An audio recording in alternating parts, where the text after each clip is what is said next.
Luo को देखते हैं जो कि काफी देर से हॉर्स राइडिंग कर रहा था। जिसे इस तरह देखकर उसकी मॉम को उसको काफी फिक्र होने लगती है। तभी अचानक से लुओ को चक्कर आता है और बेहोश होकर नीचे गिर जाता है, जो देखकर उसकी मॉम काफी घबरा जाती है और उसे जल्दी से हॉस्पिटल लेकर जाया जाता है। दूसरी तरफ हम एक लड़की को देखते हैं जो कि शाओ शाओ को मैसेज करके उससे फेंगनिंग के बारे में पूछती है, पर तभी वहाँ से जाते वक्त उसका एक एक्सीडेंट हो जाता है। यहाँ से अब हमें सीन सीधा 1 साल बाद का दिखाया जाता है, जहाँ पर हम लुओ को देखते हैं जो कि अपनी मॉम से कहता है कि अब मैं पूरी तरीके से ठीक हो चुका हूँ, इसलिए मैं बाहर जाना चाहता हूँ। जहाँ उसकी मॉम की बातों से हमें पता चलता है कि लुओ की अभी भी हार्ट सर्जरी हुई थी और उसकी मॉम को फिक्र थी कि कहीं उसकी कंडीशन फिर से खराब ना हो जाए, इसलिए वो हमेशा उसे अपने घर में ही रखती थी। पर लुओ उनकी बात नहीं सुनता और वहाँ से चला जाता है।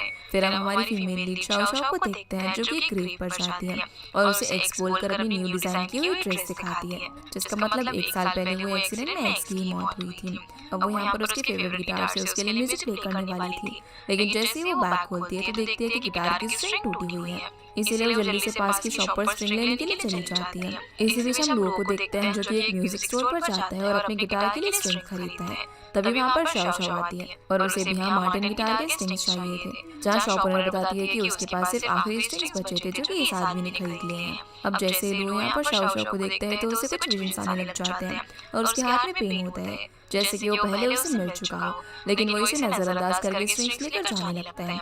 पर शाओ शाओ उसे रोकती और समझाने लगती है कि ये स्ट्रिंग्स उसके लिए काफी इंपॉर्टेंट है, इसलिए वो उसे ज्यादा पे करने के लिए भी तैयार थी। लेकिन लुओ को इस सबसे कोई फर्क नहीं पड़ता और वो यहाँ से चला जाता है, जो देखकर शाओ शाओ को उस पर गुस्सा तो बहुत आता है, पर वो कुछ भी नहीं कर पाती और उदास होकर चली जाती है। पर हम देख पाते हैं कि लुओ अभी तक वहीं पर था, जो कि अपने ड्राइवर से शाओ शाओ को पीछा करने के लिए कहता है।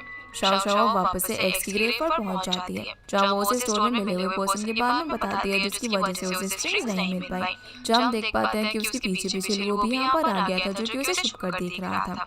फिर शाओ शाओ उस गिटार को वहीं पर रख देती है और वहाँ से जाते जाते कहती है कि अब मैं तुमसे अगले साल मिलूंगी।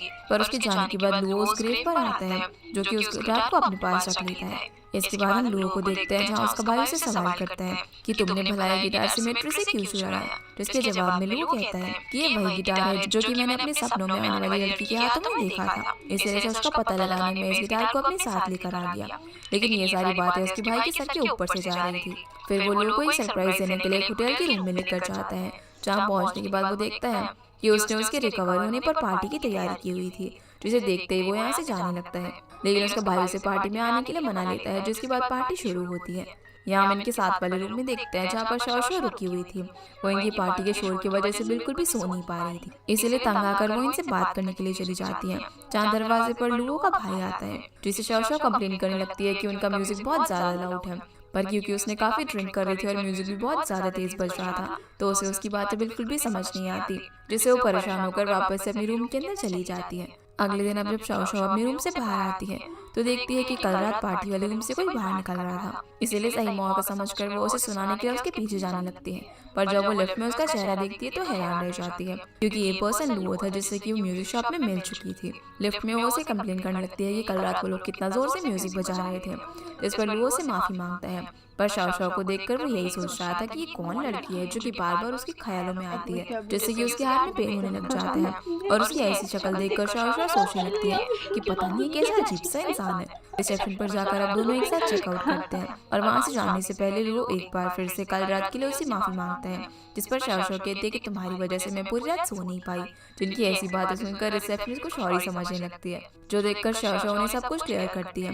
पर इसी बीच वो गलती से लुओ का पेमेंट कार्ड तोड़ देती है, इसीलिए उसके पैसे अब उसे ही पे करने पड़ते हैं। यहाँ से निकलते हुए वो उसे पूछती है कि अब तुम मुझे पैसे वापस कैसे करोगे, जिसके जवाब में वो उसे साथ में घर चलने के लिए कहता है, पर वो मना कर देती है और बोलती है कि अगर तुमने मेरे साथ कुछ ऐसा वैसा करने की कोशिश की तो।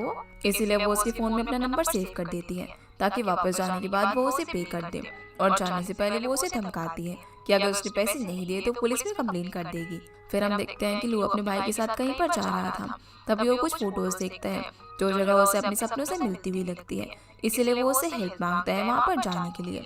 दूसरी ओर हम लुओ की मॉम को देखते हैं, जिसे कि उसे काफी फिक्र हो रही थी, क्योंकि वो रात से वापस घर नहीं आया था और ना ही उसने मेडिसिन ली थी। तभी उनकी असिस्टेंट बताती है कि यंग मास्टर लुओ एयरपोर्ट पर गए हैं, जो सुनकर वो घबरा जाती है और जल्दी से गार्ड्स को उसे वापस लाने के लिए कहती है। सीन अब शो पर आता है जो कि वापस से सिंगापुर से अपने घर शॉन्गचिंग जा सके। यहाँ हम गो को भी देखते हैं जहाँ उसका भाई उसके कहने पर उसे एयरपोर्ट छोड़ने के लिए आता है और उसकी बातों से हमें पता चलता है कि लुओ अपनी फ्री लाइफ जीने के लिए अपनी मॉम से दूर जा रहा था। अब शॉन्गकिंग पहुंचने के बाद हम देखते हैं कि लुओ और शाओ शाओ एक ही कैफे में जाते हैं पर वो एक दूसरे को नोटिस नहीं करते। जहाँ से जाते वक्त शाओ शाओ का रिस्टबैंड वहीं पर गिर जाता है। जब लुओ की उस पर नजर पड़ती है तो वो उसे उठा लेता है और उसे याद आता है कि उसने उसी लड़की के हाथ में देखा था जो कि उसे गिटार शॉप में मिली थी, इसलिए वो इसे अपने पास ही रख लेता है। एयरपोर्ट के बाहर अब शाओ शाओ को उसका भाई यूवी रिसीव करने के लिए आता है और लुओ को उसकी एक बहुत ही अच्छी दोस्त योंगी रिसीव करने के लिए आती है, जिसके साथ वो उसके फैशन स्टूडियो में जाता है जहाँ योंगी उसे अपने साथ बिजनेस ज्वाइन करने के लिए कहती है। पर लुओ मना कर देता है और बताता है कि वो यहाँ पर किसी और काम से आया है। इतने में योंगी को कुछ काम पड़ जाता है, इसीलिए वो थोड़ी देर के लिए यहाँ से चली जाती है। तभी लुओ की नज़र टेबल पर रखी एक फाइल पर पड़ती है और जब वो उसे खोलता है तो उसमें शाओ शाओ की डिटेल्स थी, जिसे यहाँ पर देखकर वो हैरान हो जाता है। अब जब तक योंगी वापस आती है तो लुओ ने अपना मन बदल लिया था। वो उसके एग्रीमेंट पर साइन कर देता है और बताता है कि मैं अब से तुम्हारा नया पार्टनर हूँ। ये देखकर वो काफी खुश हो जाती है, पर वो तो सिर्फ शाओ शाओ के बारे में जानने के लिए पार्टनर बनने के लिए राजी हुआ था। सीन अब शाओ शाओ पर आता है जिससे उसका भाई 500 युआन उधार मांगता है क्योंकि उसे एक डायरेक्टर से मिलने के लिए जाना था और उसे इम्प्रेस करने के लिए उसके पास कुछ भी नहीं था। जहाँ शाओ शाओ पहले तो उससे अपनी काफी तारीफ करवाती है फिर पैसे दे देती है। यहाँ से फिर वो फेंगमिंग से मिलने के लिए जाती है जो कि उसके अंकल का बेटा था, लेकिन वो उससे काफी नाराज थी क्योंकि उसने उसके साथ सिंगापुर की टिकट बुक की थी लेकिन फिर भी उसके साथ वहाँ पर नहीं गया। लेकिन फेंगमिंग यहाँ पर उसे कोई भी रीजन नहीं बताता तो शाओ उसे अंकल की हॉटपॉट रेस्टोरेंट चलने के लिए कहती है क्योंकि उसके डैड और फेंगमिंग के डैड साथ मिलकर डिनर